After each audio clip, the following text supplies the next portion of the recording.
It's July 2025 and coming to you from Miss Dig 811 headquarters in Lansing, Michigan. This is Digging In.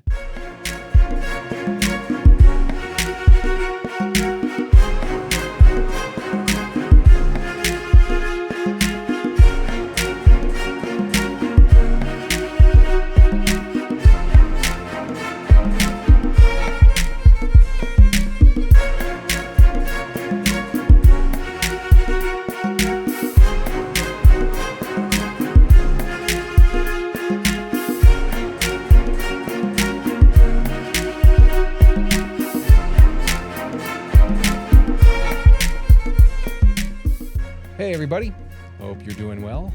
Eric Urbain, Director of External Affairs with Miss Dig 811 with you, and thank you for joining me for this episode of Digging In. With me today, as always, is our producer, Jeff Johnson. Jeff, how are things, my man? Going well. How are you? Hey, we're living the dream. We're here. Yes. Continuing to kind of improve and modify and tweak, kind of what we're doing here within the studio and here at HQ for that matter. So everything is continuing to move along pretty well. So look forward to where we will be in a month, 6 months, a year, a few years from now. But really, I don't know about you, but sometimes it feels like, life has like the fast forward button stuck on. I mean, it's kind of hard to believe as we sit here, but we've already zipped right through the first half of 2025 already. And as crazy as it is, that we're already to this point, it does give us an opportunity here with this program to maybe recap some items of note from the first 6 months of the year. So we'll kind of give a little list here, some of the things that we're proud of, and just so you out there in the industry are aware of some of the achievements as an organization that your friendly neighborhood Michigan 811 Center has been able to pull off here in the first 6 months of 2025. So I guess first is we have a couple more records that have fallen in terms of ticket volume. There are some records that are out there that will never be broken, right? Or we think will never be broken. In the sports world, this past year, for those of you that follow it, one of the unbreakable records in sports fell, right? And that was the all-time NHL goal record that was finally broken by Alexander Ovechkin after decades of the great one, Wayne Gretzky, holding it. And that's newsworthy because that was one of those records that wasn't supposed to ever break, and someone is able to achieve it. When it comes to our ticket volume on an annual or monthly basis, it almost seems like records are meaningless until the very next time we're measuring it, right? So over the past handful of years, we are setting a new ticket record volume on an annual basis, year over year. And we've seen that now here in just the first half of 2025, where we've had record monthly ticket volume. For both April and May of this year, we were averaging right around 148,000 tickets for that month, which both are a record for that. And we're well over 650,000 tickets here just in the first half of the year. So, on that pace, I think it's pretty safe to say when we get to January 1st and take a look back at the year, we will have established yet another record for volume. So that's great. It certainly represents that things are happening across the state of Michigan and people are using the service, which all is positive. When it comes to some of maybe the technology or system enhancements, on top of just churning out a lot of tickets, a couple things that you may have noticed out there. First being, we brought the county field back to the ticketing system. So when you are, creating your ticket, we will certainly gather county information, and beyond anything, it really helps in the data and the reporting on the back end of things. So When we switched platforms a handful of years ago and lost that county field, we have heard from stakeholders across the state of Michigan since then, where that information is very valuable. And so we brought that back.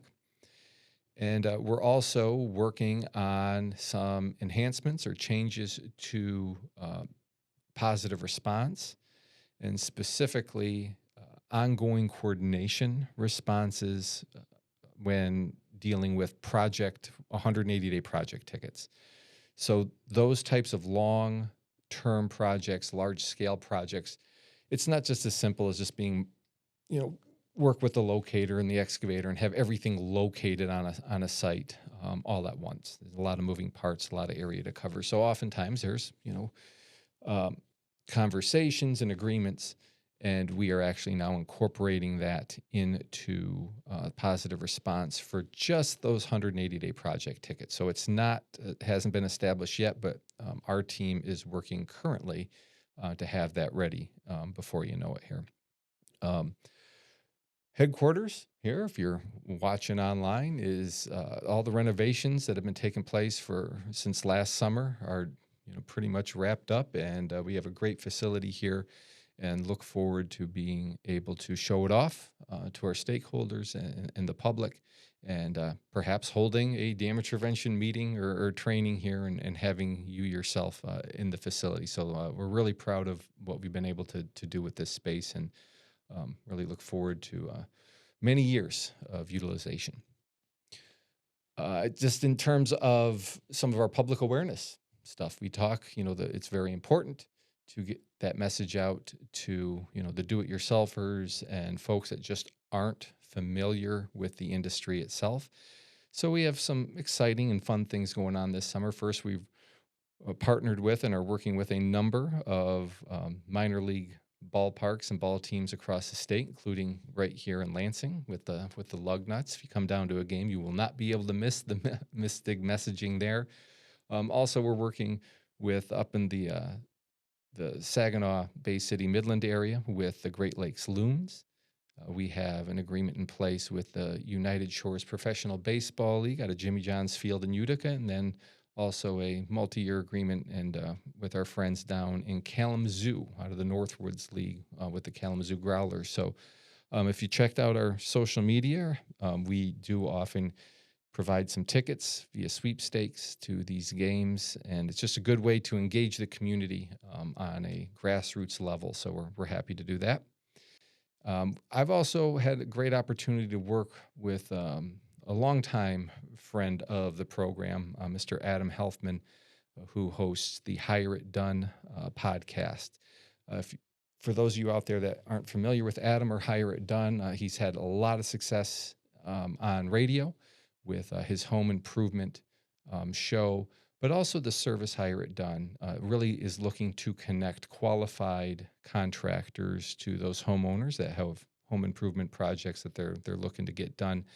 And he's always been an advocate for Misdig and calling before you dig. So we've been filming a lot with them, and hopefully can have him on the program too. One of the biggest things that we've done in terms of damage prevention as an organization this spring was hire and field a new liaison team. And we will have a whole episode here coming up before you know it to kind of get into all the details about this. But if you haven't heard, we have now 6 regional damage prevention liaisons whose job is to kind of be out in the field and work with our industry stakeholders, work with the excavators, the locators, the utility providers to kind of bring them together. Provide information, training, resources, and anything else we can do to kind of move along and advance damage prevention and provide some support to those that might be struggling with one aspect of their job. And they exist again in 6 regions, the UP, Northern Lower Michigan, the West Side, Mid-Michigan, Metro Detroit, and then Southern Michigan. All their information and contact information is available on our website if you want to go check it out now. And we will certainly highlight the liaison team, who they are as individuals, and what they are uh, here to accomplish and what they've already accomplished in a very short amount of time on a future episode. This past spring, kind of as part of that initiative, we conducted almost 24 regional pre-construction events across the state, really dedicated to bringing stakeholders together before the heart of the dig season got here, to bring out, again, excavator, locator, utility personnel, and any other interested stakeholder, to kind of bring everyone together into one room to kind of meet each other, share contact information, and also talk about the summer ahead and what to expect.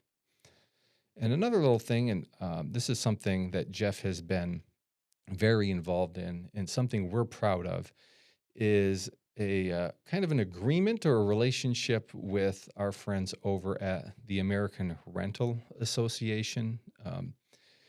If you're not familiar, maybe you've never even really thought about it, when people rent party tents or the bounce houses, and stakes are driven in to kind of secure those, there's certainly a risk for utility damage. And it's been a challenge to kind of work with those in that industry. I think there was a lot of misunderstanding or misconception about requirements and what we're about. So Jeff and other members of our team have worked really hard and have developed some relationships over there that we're really happy to see some progress. Jeff, what can you say about what you guys have done over there with the ARA? Uh, just happy to be a part of it. And Victor really brought us in and has connected us with all the right people.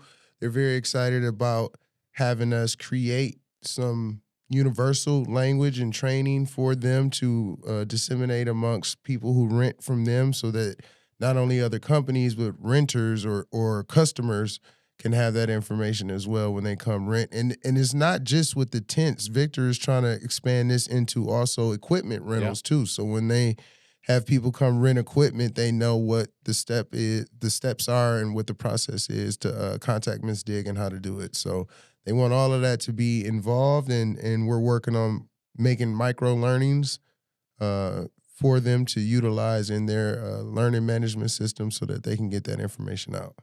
Yeah, what you've been able to do over there has been great, because it's just historically been kind of a hard to get our way in there. So a lot, a lot to come on that, and appreciate what you've been doing over there. Thank you. Yes, yeah, I'm very excited.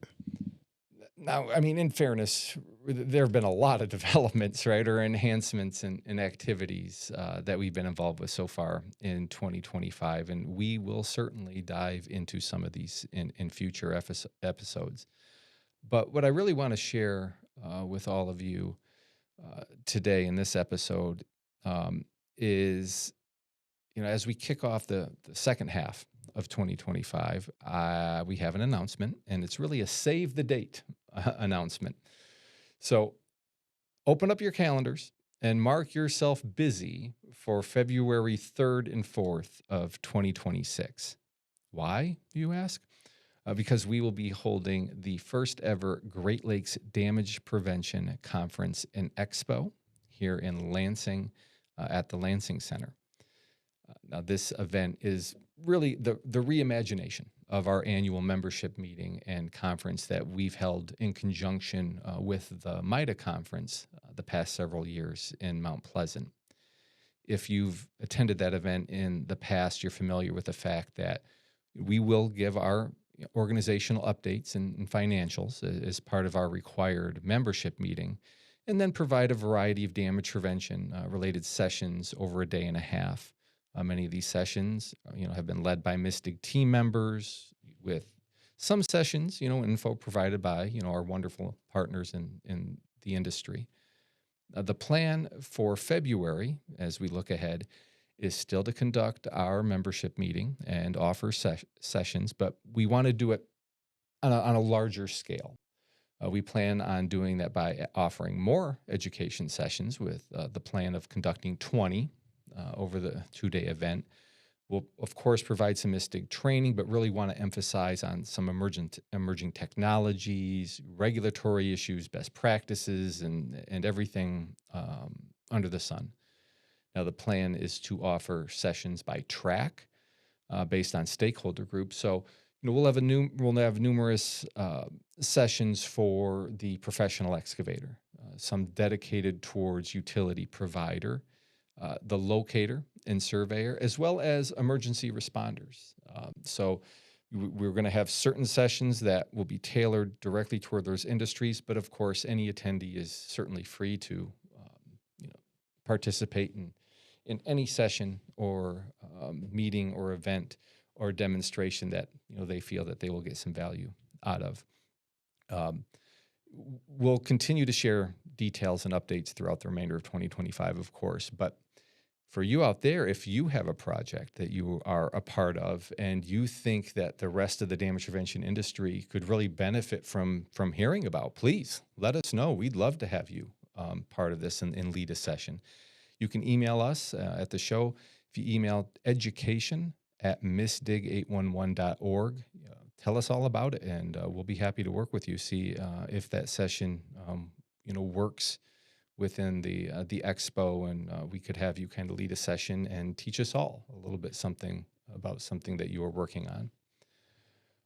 Another first will be the addition of an exhibit and demonstration area, where we can allow attendees to learn about and see and touch equipment and technology that are really designed to make their work lives a little bit easier. Now, this entire event is a big step forward for us, and we can't wait to have you all be a part of it. But in reality, we're not event planners, right? We're 811 Center folks. So for our first expo, we're very fortunate to have a little assistance from an individual who does have years of experience in just this type of thing. Recently, our CEO, Nick Bonstell, had Roger Cox in studio for a chat. Now, Roger has a wealth of experience in the damage prevention industry and is helped out on damage prevention summits throughout the southern United States. And his company, Axe, will also be putting on the Global Excavation Safety Conference in Texas this September. So Roger has agreed to help us run the exhibit and demonstration area and kind of work with our vendors and make sure that in our first go-round, we're getting the most out of it, and we're providing value to our attendee. Anyway, I don't know why I'm carrying on about it. Let's turn this over to a discussion that Nick and Roger had to share a little bit more about what we're working on here. All right, so I'm here today, and I get to talk to Roger Cox. Mm-hmm. Roger is one of those guys who's been around a really long time in the industry, and I love picking the brains of people who have been here for 40, 50 years in the industry, and I get to ask him questions and learn more about, obviously, the background. So, Roger, thanks for being here, first of all, and tell us a little bit about your background. It's you've done a little bit of everything, but tell us a little bit about your background. Well, thanks for letting me be here, number one. I have done a lot of different things, and they've all been related to construction for the most part. Back in 1975, I built some of the first rural cable TV systems in Arkansas. And since 75, I've had a variety of jobs without going into boring details that range from locating underground utilities, excavating, being a manager, public works director, CEO of a contract locating company, CEO of an 811 system. And in 2007, I started this particular company, Axe, and we get to work with all these really cool people who are keeping America running. Awesome. So for us here in Michigan, we have traditionally had the MISDIG annual general membership meeting. And really, it's been primarily focused on our organization, the system, training around the system. It's been great, but we are taking that to the next level. So we are announcing and creating the 2026 Great Lakes Damage Prevention Conference and Expo. And, obviously we need relationships. We need folks to help us build this. So kind of just talk through the relationship and why we're talking about that conference. Well, again, I'm grateful that you gave me a call. So we've been doing conferences mostly in the South, and New Mexico is kind of South, but not considered South, since 2007, actually. And we've learned a thing or two about the importance of making these conferences more exciting. Education is critical, but I would say having the opportunity to learn about new products and new equipment, hands-on, is education. It's just a different way of educating folks. So I'm excited that you're going to host this new event. You got a new focus. We're going to be involved in trying to help grow the exhibit side of everything. And so hopefully I'll bring something to the table that will benefit Miss Dig and you. I know you'll bring something to the table that'll benefit me. Oh, thanks. Appreciate that, Roger. Yet, one of the things that we have really missed out on the last few years was the exhibitor space. Mm-hmm. And I think anyone who's ever gone to a conference, the exhibitor space it's like the heartbeat of the conference. It draws so much excitement, and being able to put your hands on new equipment and look at new technology and create those relationships with those vendors is so critical. So I really am looking forward to working with you to be able to do that, to bring that to Michigan and to host a conference. It's going to be fantastic for our damage prevention community here in the state of Michigan. Yeah, I couldn't agree with you more, Nick. I believe the exhibitors are the heartbeat of any show, but even more than that, the relationships that are built with them that allows them then to go into the stakeholder groups in your state, which is exactly what will happen, will make them better and make them look forward to the next show, whenever that is, so that they're coming to Lansing or wherever your show is. They're coming to that show to reconnect with somebody they already know. And there's nothing like going home. You know that, right? Mm-hmm. Amen to that. Yes, absolutely. Some of the really cool background that you have is really in the changes that you've seen over time, whether it be as the CEO of Arkansas 811, whether it be starting up and running, a not-for-profit locating company. Those are things that not a lot of people have seen or built over time. So if you look back on that, what were some of the biggest advancements in damage prevention that you've seen over your career? Well, I think where I saw quality improve, it was more than a change in the law. It was more than enforcement. It was more than increasing the size of the staff at an 811 system. It was really when people understood the value of building meaningful relationships. We've had excavators who saved our bacon when we were locating, because they would get out there because they liked us, and they would say, hey, something's wrong here. Call us up, get a chance to go back out there, find the problem, find what we overlooked. And the excavator was grateful for the relationship because a damage didn't occur that he might have to pay for, even though he wasn't at fault. Mm-hmm. So I would say the greatest advancement in quality and damage prevention is always found where people trust one another and work together. The technology is there to be successful. The attitudes have not always been there. So kind of leads into the next question. What do you see as the biggest trend in the next few years in the damage prevention community? Well, I mean, in my estimation, the trend is going to be on mapping. It seems fairly clear to me now. It's sort of drugged me to believe that.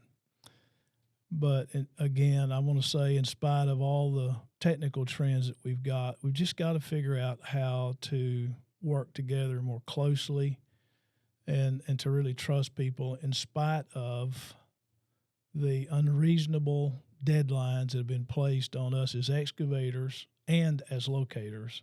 Both have unreasonable demands. You don't meet an unreasonable demand as an excavator, you lose money. You can't meet an unreasonable demand as a locator, you lose money.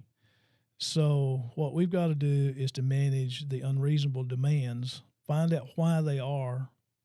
Do they have to be that way?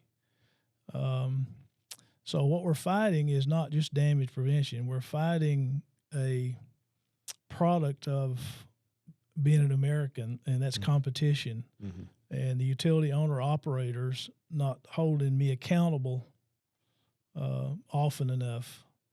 I think they can. They don't. Most of the operators I talk to will say to me when I talk to them about a particular damage, they will say to me that, hey, we hired this guy. He signed a contract that said he would follow the law. If he don't follow the law, that's his problem.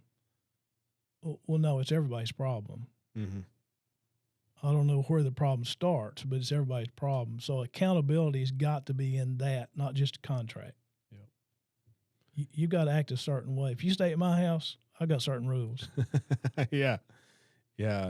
Do you think the differences from state to state in the rules and in the way that we do things, does that lead to an increase in damages, or does that not really affect it? What's your thoughts there? I think it does create confusion, to be fair, but that's not an excuse.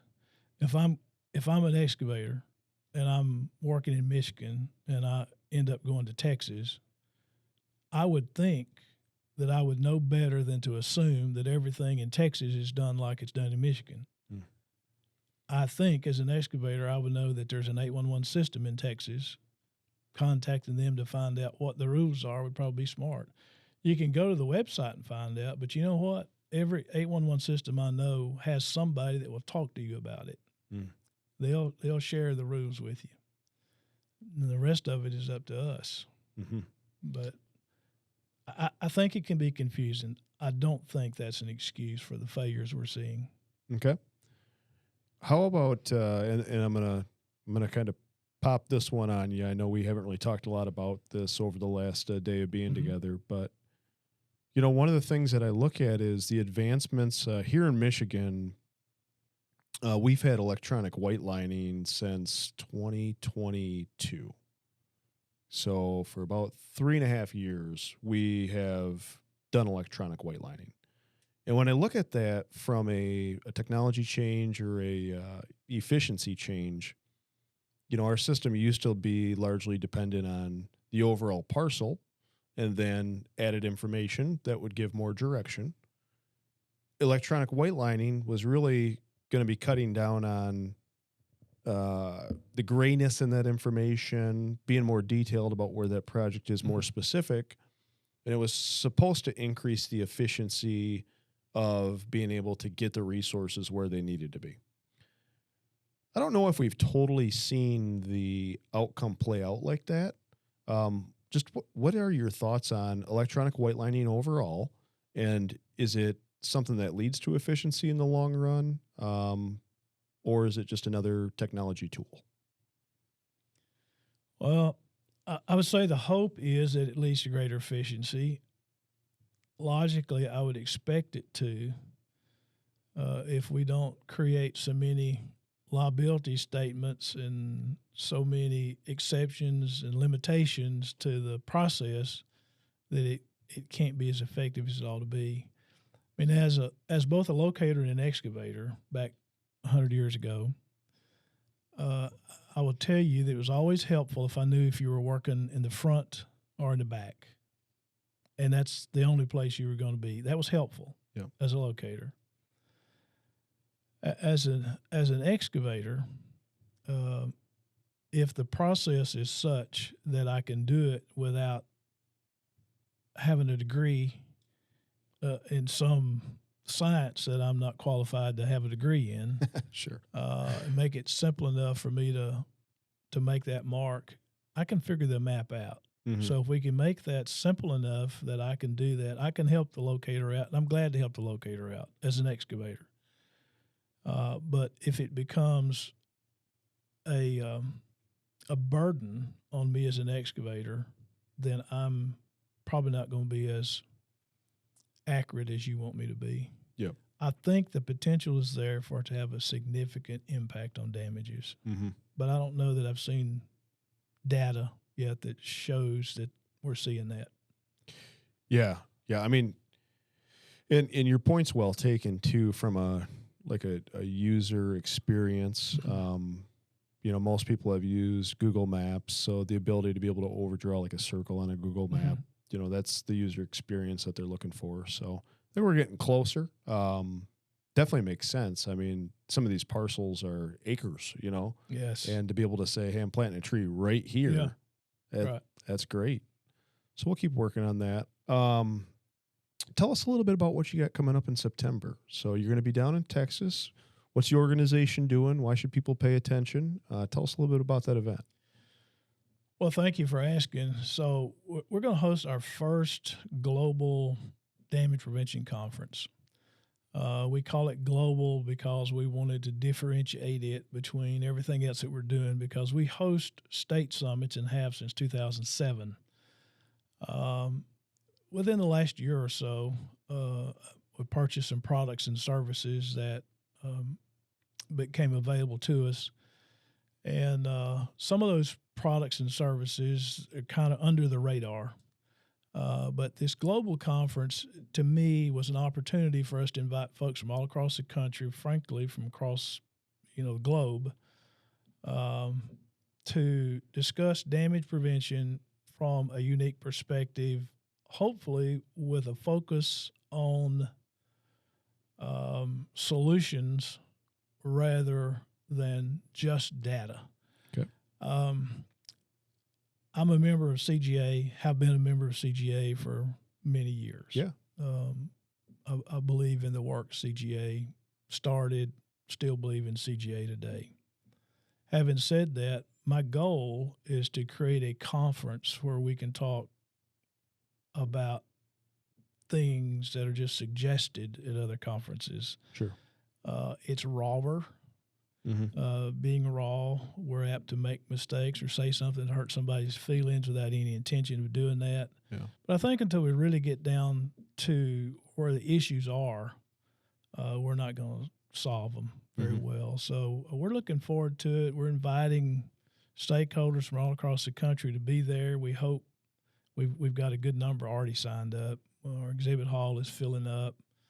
Our hotels are filling up, so we're excited about all that. So this is our first try at this, so we'll see how it works out, and I'm sure we'll learn from the mistakes we've made, and the next one will be better.